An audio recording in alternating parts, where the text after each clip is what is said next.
we're going to go ahead and search for a light ritual monster. So we're going to grab that Sarvis. There's a hype about this card in, what was it, Burning Abyss? Like the Burning Abyss deck that topped, or won the UK Nationals. But you all know we did it first, right? We did it first. We were playing Sarvis before he was cool.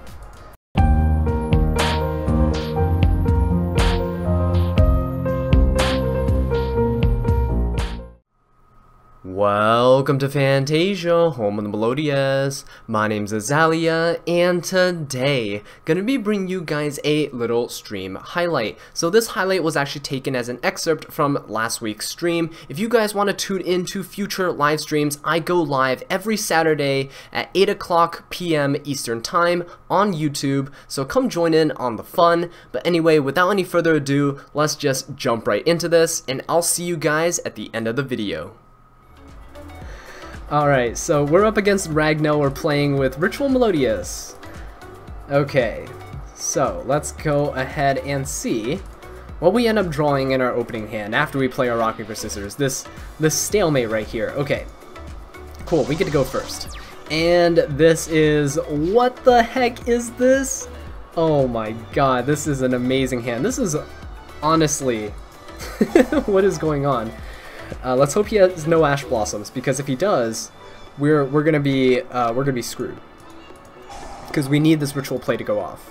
Okay, we're gonna search a Hymn of Light. We're gonna search a Saphra. So we have Saphra, Ben 10, Hymn of Light. We can go for a really good play with Monster Reborn, Emergency Teleport. We're gonna be able to create a pretty strong board. Okay. Anyway, Hymn of Light going, summoning Saphra with the Ben 10 as tribute. Summon Saphra over here. Just out of harm's way, you know, so our Saryuja still has 3 bottom arrows. Ben 10's gonna go ahead and search for a copy of Agent of Creation Venus. Now, Venus is gonna be fantastic. Venus is gonna be super good for getting that 1-card Saryuja out on the board. Okay, so we're gonna get these Shine Balls out. Little Ragnar's calling them popcorns. Yeah, we're basically World Chalice now, so you know, summon 3 Shine Balls and then go into a bunch of shenanigans. I'm thinking of teching in the Cyber Angel Ritual card, like Absolute Cyber Angel Ritual or something, because you can shuffle these Shine Balls from the deck back, or graveyard back into the deck, and then you can go for like more Shine Balls, so it's really nice. But what I'm going to do is I'm going to go ahead and make Saryuja, because that is, of course, the game plan. Make Imduk right here. Imduk is such a good card. I think it got printed in Hollow, right? Correct me if I'm wrong, guys. I think it got printed in Hollow in the most recent Battles of Legend. Okay, we're gonna make Saryuja with these 4 monsters, get some draws. Oh, gonna get that, there you go. Alright, Saryuja gonna go draw 4 cards. Now we can put this Hymn of Light back into the deck. Oh my god, pre-prep Soprano. This is looking really good, guys. So we can put Sarvis back, actually. Pre-prep. We can search it with a Ritual Sanctuary. Okay, so, yikes. This is where it gets a little iffy. So, we need the Emergency Teleport. But do we need Monster Reborn? Let's go ahead and check our graveyard. Is there anything we can potentially bring back with Monster Reborn? In this case, actually, no. Monster Reborn does not get value, so we don't have anything we need to bring back. We do need all these other cards in hand, though, so we're going to activate the Ritual Sanctuary. We're going to go ahead and search for a light ritual monster, so we're gonna grab that Sarvis. There's a hype about this card in what was it, Burning Abyss, like the Burning Abyss deck that topped or won the UK Nationals. But you all know we did it first, right? We did it first. We were playing Sarvis before he was cool, so we're gonna emergency teleport, get that Ghost Ogre out to our side of the field. The reason why is because we can use his Synchro Material for that Dawn Dragster right here, so we get a Spell and Trap negation as well. We have Spell and Trap negation, we have Sarvis, we have Saphra. Saphra can add this Ghost Ogre that we literally just used back to our hands. So we have Saphra, we have Ghost Ogre, we have Sarvis, and we have this Dawn Dragster. So this is a very solid field. Ritual Sanctuary can potentially just bring something back, and we can like link if we need to, but we're going to save that for another turn, okay? So we're going to go ahead and end our turn, and we're going to activate Saphra. we're gonna go ahead and we're not gonna draw. We're actually gonna just add a light monster from the graveyard to the hand. So we're gonna add that Ghost Ogre back. So that's why I love Emergency Teleport in this deck. It's basically searchable Ghost Ogre after you make a spell and trap negation, like in the form of Dawn Dragster. So we have what, two forms of disruption and one form of protection. We also have Hymn of Light in the graveyard as well. So fantastic start. Okay, 1 for 1. Now this is a very tempting card for me to go ahead and negate. Depends on what he's discarding. So I want to try to get as much information about his deck as possible. Okay, Vampire Brood. So he's playing vampires. Yeah, I think I want to stop this, right? Because there's a familiar, that's the bat one. This is the, I don't know what that is, but looks like a skunk. This thing actually looks like a skunk. Anyway, we're going to negate this. We can't let him have a free search. So we're going to stop that. It lowers our attack points, but it really doesn't matter.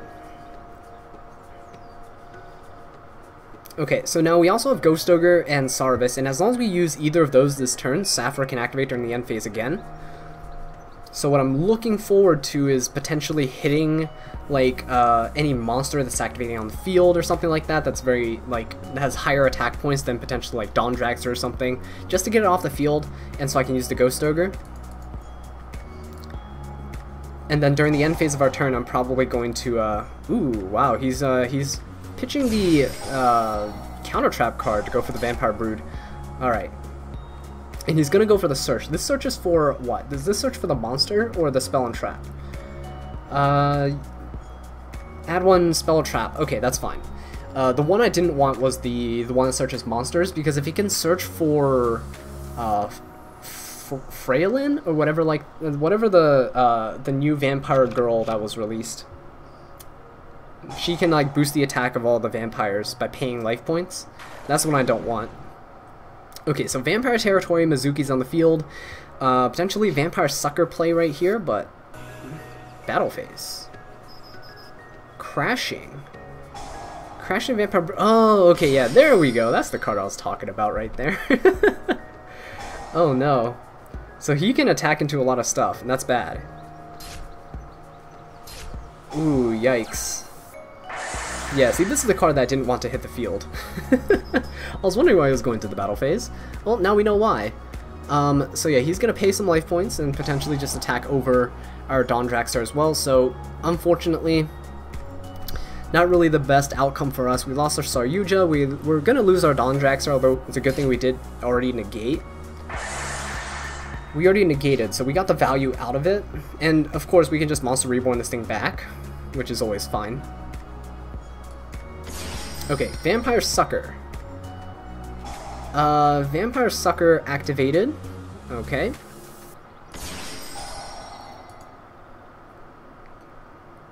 Wait. What happened? Vampire Sucker's activated, so if a zombie monster special summoned from either player...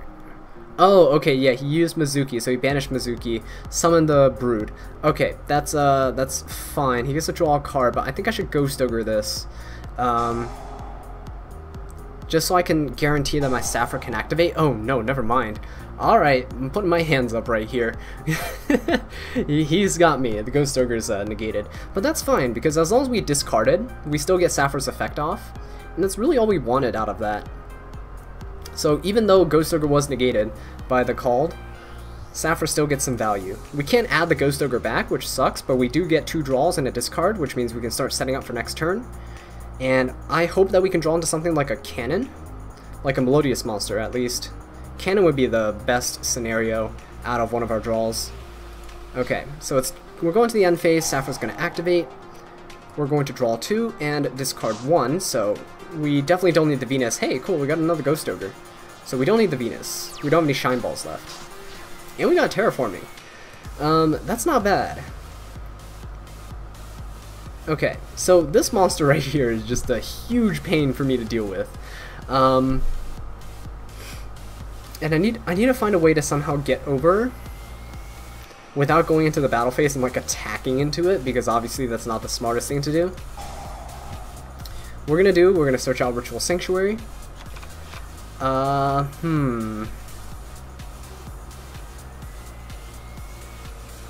We need to be able to pop that card, so we can definitely do that, actually. That's a very easy thing for us to do. We can go ahead and, we can go for a search, actually. We can go for a search, and we can special summon from the grave.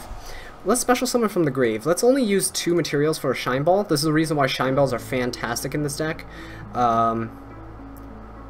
So let's go ahead and shuffle back Preparation, and let's shuffle back... Itelli's dead, so we're gonna go for... let's go for Hymn of Light. Okay. And we're gonna summon back the Shine Ball here. Now, the reason why we're doing this is because we have Nightmare, so we can Nightmare. Gonna go ahead and pop that monster right there, so that's gonna be really good for us. And the only way we can do that is actually normal summoning this Ghost Ogre, but we should be fine. Because Ghost Ogre's effect's negated for us this turn anyway. Okay, we're gonna go ahead and search for a copy of Saphra. And the reason why is because I want to discard Saphra. If I discard Saphra with a Nightmare, it triggers Saphra during the end phase because I discarded a light monster from my hand. So that's why we're going to go for that. We're going to go for Cerberus because I believe, yeah, that obviously was special summon, so we're going to go for that. Activate its effect. We're going to discard the Saphra from the hand, keeping the Sarvis for targeting protection. We're going to pop that. Now we can go ahead and actually attack into his cards, which is good. We can actually attack over both of these, which is nice. Okay, so cool. We actually got over that field somehow. This is 1600, right? Okay, so we can attack that for 100. Beautiful. That gets banished. That's great. We can attack into the Vampire Sucker, so we can't use the effect next turn. And now what we can do is we can just go ahead and activate Saphra during the end phase. And instead of drawing 2, I'm actually going to go... Ooh, we can discard a card from my opponent's hand. That would be nice, but... I feel like adding back this Ghost Ogre is going to be much stronger. So we're just going to add that Ghost Ogre back to our hand. Going to maintain our control of the duel. Even if he has 2 monsters in hand, he can't use Territory because he has to pay 500. And then once it activates, Ghost Ogre can destroy it. And you can't get that extra normal summon. But instead what he's going to do, he's just going to go ahead and normal summon the Mizuki right here. Attack into my Cerberus. Rest in peace, Cerberus. Okay, but we can still attack over his monsters. Hymn of Light, that is fine. So, actually, you know what I'm going to do? I'm going to search for another Light Ritual monster, so we're going to discard that. And we're going to go for another Saphra, because we're going to pitch her again. We're trying to get value out of our cards here, so I'm going to Ritual Sanctuary. We're going to get this Shine Ball back. And we're going to shuffle back Terraforming and Ritual Sanctuary. The reason why I'm discarding Saphras is because pre-prep can add Saphra from the graveyard back to your hand, but you can't add Bentens back. So if Benten's in the graveyard, it's there forever. So we're going to go ahead and normal summon this Ghost Ogre. We're going to go for Nightmare Phoenix. Phoenix can go ahead and use its effect, discard the Saphra, pop the back row, and then during the end phase we can add back our Ghost Ogre anyway. So yeah, that looks like pretty decent. We don't have game on board. Like this deck, we didn't draw into anything good, like more Melodious monsters or things like that. But right now, I'm just showing you basically how to abuse the nightmares in this deck. So end phase, Saphra's effect's going to activate, and we're going to add a light monster back from our graveyard to our hand. So we're gonna add that Ghost Ogre back, right back to our hand. So we can use it as a monster to normal summon and use as material, or we can just use it as like a hand trap, you know? So I feel like this is a pretty good little loop we have going on. Okay, so we still have plenty of spell cards in the graveyard. Shine Balls making these plays very cost efficient. Before adding Venus and the Shine Balls, like typically you'd have to shuffle back like 4 cards. Ooh, Vampire Sucker's being activated. Let's go ahead and actually Ghost Ogre it, so it's not on the field anymore when my monster gets summoned, so that it can't. So my opponent can't get the draw. And then Saphra can still trigger during the end phase again and add that Ghost Ogre back to my hand. So we're in a pretty solid position. Brood is going to go ahead and destroy, or Retainer, that's what it's called. Vampire Retainer is destroying my Shine Ball, but that's fine. Saphra's going to go ahead and let's go ahead and draw 2. Discard 1. Alright, we don't need the Call by the Grave. Okay, there we go. We got an Ash Blossom, and yeah, GGs are being called. This is pretty much game. So we're just going to go ahead and attack and finish things off. So this was, again, pretty good duel. This is a very good showcase of like the reason why I put nightmares in here. The reason nightmares aren't here not because you can co-link in this deck, like that's not a thing that happens. It never comes up ever. But this is one of the reasons why. Alright guys, thank you all so much for watching this video. I really do appreciate it. If you would like to stay updated on future live streams, make sure to follow me on Twitter or join my Discord server. Links to both will be in the description down below. And until next time, take care.